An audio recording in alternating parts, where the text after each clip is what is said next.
Queen home, live life, queen size.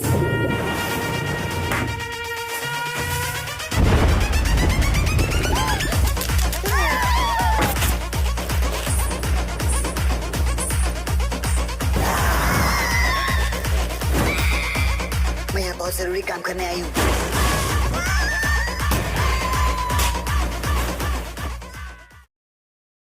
Hey guys, welcome back to my YouTube channel architect.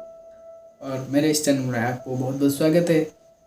और आज हम बताना जा रहे हैं कि अपने अक्षय सर के न्यू मूवी लक्ष्मी बम के बारे में, जिसको बाद में चेंज करके लक्ष्मी रख दिया गया है। वो आज 9 नवंबर 2020 को 7:05 पर रिलीज हो चुकी है शाम को। इस मूवी को आप कैसे फ्री में देख सकते हो, बिना किसी मेंबरशिप के फ्री में देख सकते हो और डाउनलोड कर सकते हो, इस बारे में मैं बताना चाह रहा हूँ।